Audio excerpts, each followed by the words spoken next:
Assalamualaikum warahmatullahi wabarakatuh. Kami dari kelompok 1, program studi keperawatan, Fakultas Kebidanan dan Keperawatan Universitas Binawan. Di sini kami akan melakukan wawancara untuk memenuhi tugas bahasa Indonesia. Perkenalkan, saya Nisna Jihani sebagai moderator, lalu ada Nela Auliah, ada Nur Faridah, dan ada Nur Fadilah. Selanjutnya, bisa di next slide.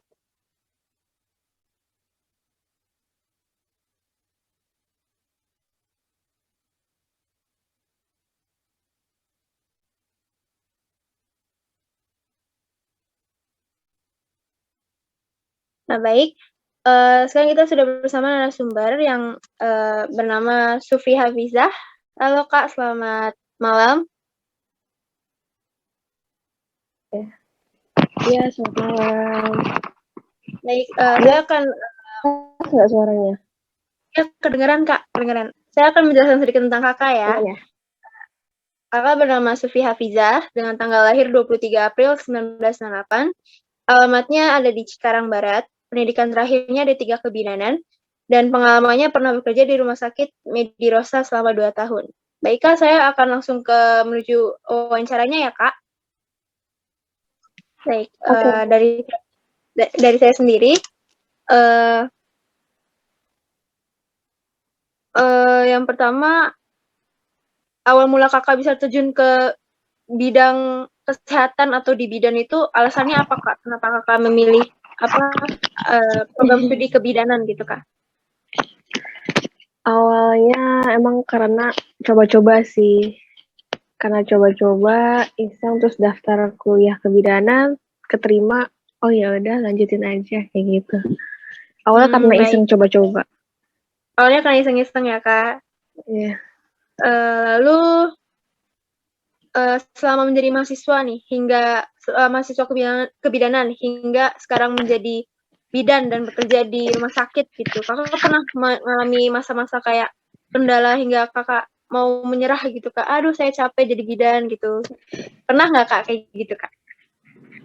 Kalau untuk kerasa beratnya mungkin pas lagi kuliah ya. Kalau buat pas lagi kerjanya mungkin capeknya masih bisa ditahan atau kadang capek, kadang enggak. Cuman kalau lagi pas waktu zaman-zaman kuliah tuh berat banget kan.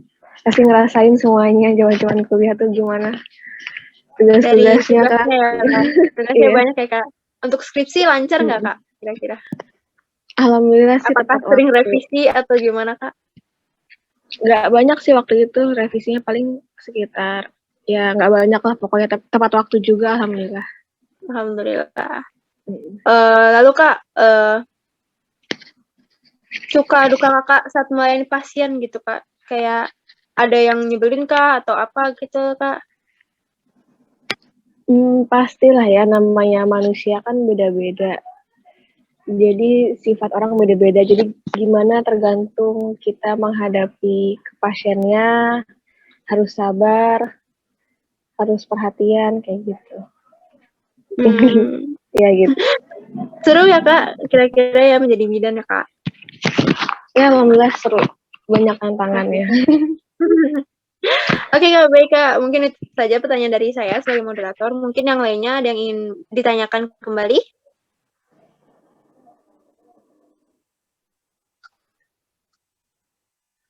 Nur Farida mungkin ingin bertanya?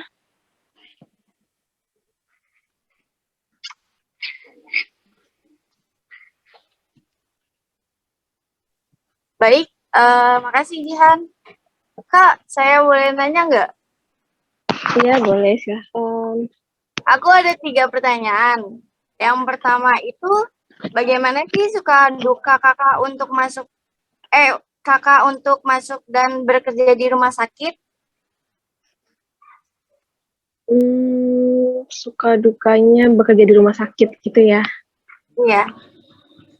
Suka dukanya lebih banyak suka sih ya.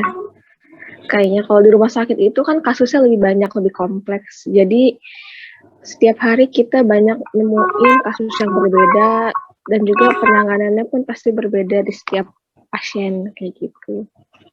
Dan dukanya mungkin karena capek ya. pasti namanya di shift, ada shift pagi, shift siang, shift malam. Terus kalau shift malam mungkin dukanya lelah, capek, ngantuk, ya kayak gitu sih. Sukanya gitu kita banyak nemuin kasus baru, belajar kayak gitu.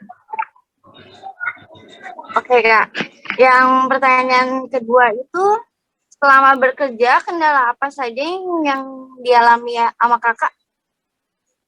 Selama bekerja ya, sejauh ini sih kendalanya nggak gitu gimana-gimana ya. Paling kalau misalnya kerja kan kita sistemnya tim ya. Kalau ada miskomunikasi kayak gitu kan pasti ada aja sih. Kayak gitu. Tapi nggak ada sih, nggak ada kendala sejauh ini yang gimana gitu. Paling kecil aja. Oke. Yang terakhir nih Kak, apabila jika jam kerja kita sudah selesai, tetapi masih ada pasien yang harus ditangani, itu bagaimana ya? Kalau misalnya kayak gitu, pasti kita yang pertama nolong pasien dulu. Terus harus mau nggak mau kita lembur kayak gitu, buat nolongin pasien atau selesain tugas kita dulu gitu. Oke, cukup memuaskan sih jawabannya. Terima kasih Kak. Iya, sama-sama.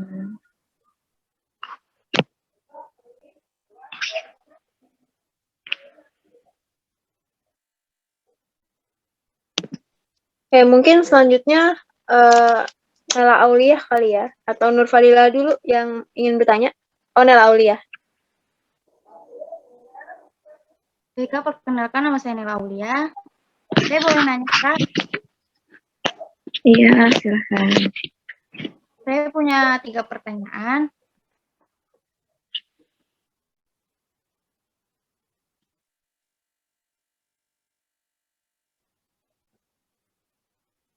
Yang pertama, bagaimana tanggapan Kakak mengenai maraknya sekolah kesehatan yang menghasilkan banyak sekali bidan, Kak? Maraknya banyak ya. Di Bekasi aja ada beberapa ya kampus kebidanan. Kalau menurut aku semakin banyak bidan ya mudah-mudahan semakin banyak ibu dan bayi balita yang tertolong gitu. Kalau misalnya di pedesaan kan bidan sedikit.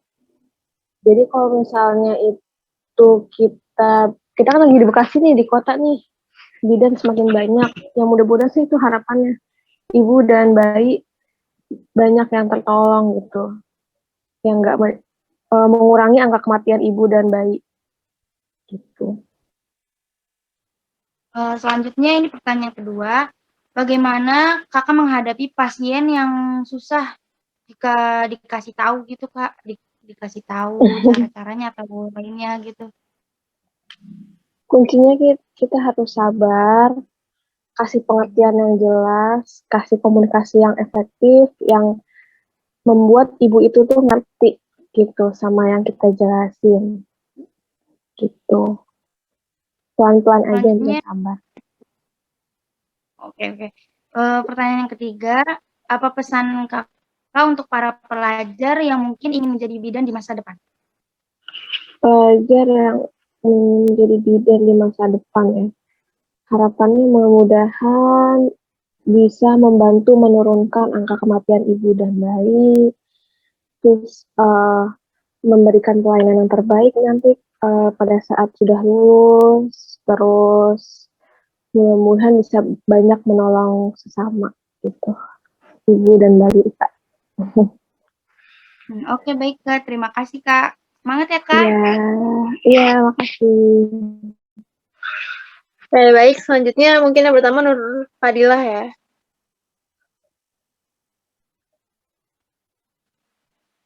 Iya, malam.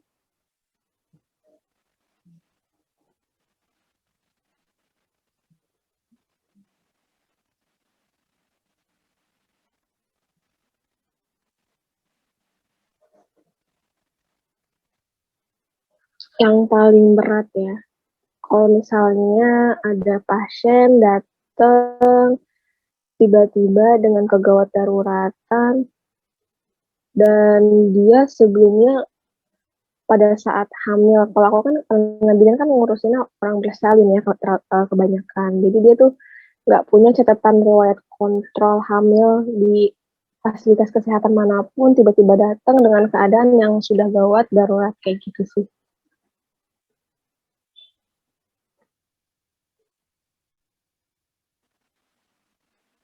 Iya boleh.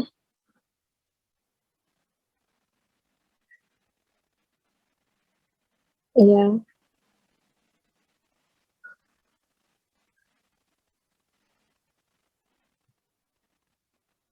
Iya.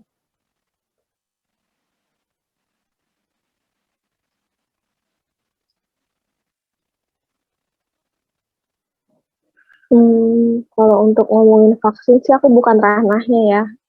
Vaksin yang sekarang lagi merabak ini kan, yang di Indonesia tentang COVID-19. Nah, sebenarnya aku nggak ada wewenang buat ngomong, cuman mungkin sedikit aja.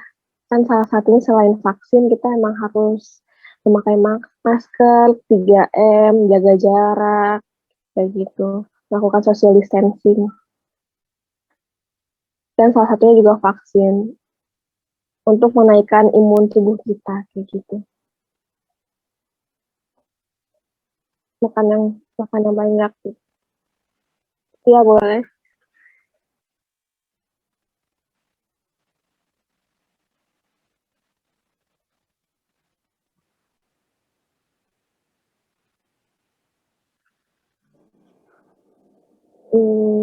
Keluhan pasien ya. Keluhan pasien sebenarnya suka ada sih, kayak mengeluh, ginilah. Tergantung kita menyampaikan kepada pasiennya, kayak harus lebih jelas, harus lebih terperinci. Kita harus ngejelasin ke pasien tuh dengan kondisi yang apa adanya, tapi dengan penyampaian yang enak gitu. Penyampaian komunikasi yang enak gitu. Kalau misalnya pasiennya nggak ngerti, kita bisa evaluasi ulang ke pasiennya kayak gitu. Kayak menanyakan timbal balik gitu. Komunikasi dua arah.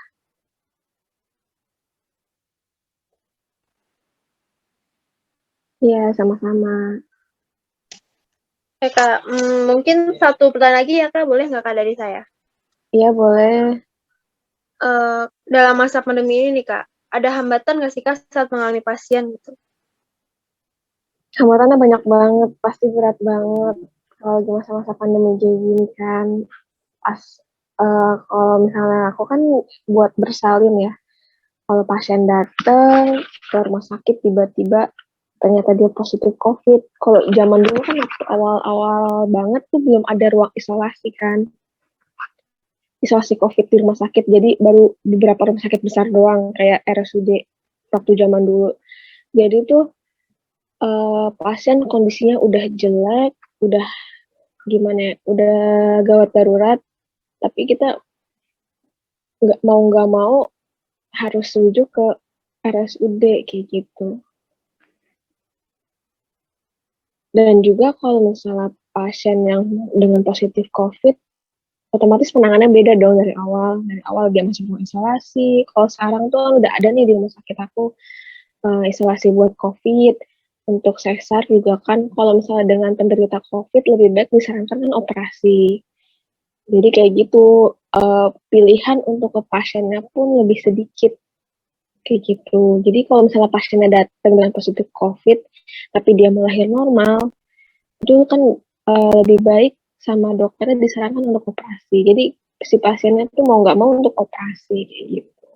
Karena menurunkan penyebaran COVID lebih ke untuk bayinya juga dan nakesnya juga gitu. Oke, baik Kak. Mungkin itu aja ya Kak pertanyaannya. Mohon maaf nih Kak mengganggu waktunya gitu ya Kak. Mohon maaf ya Kak. Apa-apa. Ya, baik, mungkin itu saja Kak dari kami. Apabila ada kekurangannya, mohon maaf ya Kak. Iya, nggak baik apa-apa. Kak. Terima kasih Kak. Wassalamualaikum warahmatullahi wabarakatuh. Iya, sama-sama. Waalaikumsalam. Terima kasih ya, Kak. Makasih, Kak. Terima kasih, Kak.